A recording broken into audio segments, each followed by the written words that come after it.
I'm joined by Phil Osborn, Air Marshal Phil Osborn, former Chief of Defence Intelligence for the UK. Phil, thanks for being with us. Let's look at where we are on as we enter week 3 of the Russian invasion of Ukraine.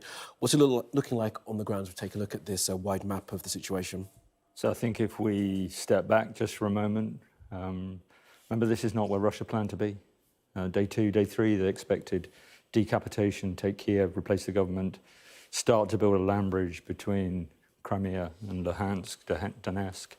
What we're actually now seeing is a stagnating Russian slog against really spirited, really capable Ukrainian resistance. Yeah, we can see where the Ukrainians are still holding those cities, but the fight for the south does seem to be moving slightly more differently. Let's take a closer look at the southern picture right now and talk us through the Russian advances that have been made. And we've got there the only city that has been taken by Russia, the city of Kherson. Tell us what's happening in the fight for the south. So what we're seeing is Russia probably executing what was originally part of the plan, that join-up of the Crimea with the, if you like, the Russian-controlled, previously Russian-controlled states in the east. That's going on today.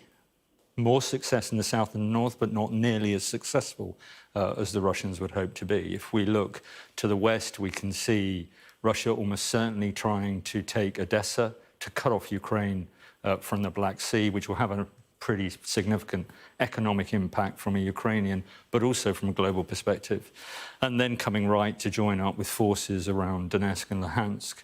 And that's why we're seeing the particularly difficult, particularly dangerous, damaging conflict going on around Mariupol. Yeah, and we saw those pictures yesterday evening, didn't we, of the strike on that maternity hospital in Mariupol. I mean, how is that a strategy that's going to help the Russians win this war by bombing a hospital? So I think from a Mariupol perspective, we're seeing in Mariupol exactly what we would be seeing in other Ukrainian cities, what we already have seen. Should we be shocked? Yes. Disgusted? Yes. Surprised? No. This demonstrates Russia's lack of military options. Ukrainian armed forces have gone into the city and therefore they really have got to try and take those cities or starve them out. Yeah. That also gives the West a problem because it puts the West on the spot. There's a humanitarian challenge for the West and this therefore is quite a useful political tool from a Russian perspective. OK, let's take a look at the campaign for the north. Now, as we've known for the past 2 weeks, there is that Russian convoy that's moving in on Kyiv, 40 miles long, but hasn't really got very far. What's happened with that, Phil? And tell us about the tactics to try and take the campaign. So it's a 40-mile traffic jam, and it probably wasn't just one convoy, it was a number of convoys which have now come together. That feels quite stagnant, although Russia is trying hard to recover that logistical nightmare. Where it's also applying pressure around Kyiv is coming from the east, as we can see on the map, trying to encircle the capital, trying to put it under significant amount of pressure. What's also notable probably about this theatre is the Russians have finally admitted using the TOS-1 Alpha thermobaric weapon to the north and east of Kyiv. Yeah, and we think that's about where it was used. Tell us more about this TOS-19 Alpha. So this is a multi-launch rocket system, but what's different about it is it generates conventional blast, so really highly significant blast effects, far beyond normal artillery or air-delivered munitions.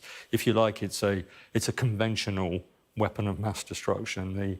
The kind of ways to use it under law of armed conflict, you'd have to be only using it against enemy troops, if you like, military personnel, and in a way that didn't produce disproportionate effects. Certainly you shouldn't be using it if there's a risk of civilian casualties, and the use of this weapon in any built-up area, that risk is clearly there. Yeah, and this comes after we've heard, of course, about that strike on Mariupol and talk yesterday of chemical weapons, biological weapons factories.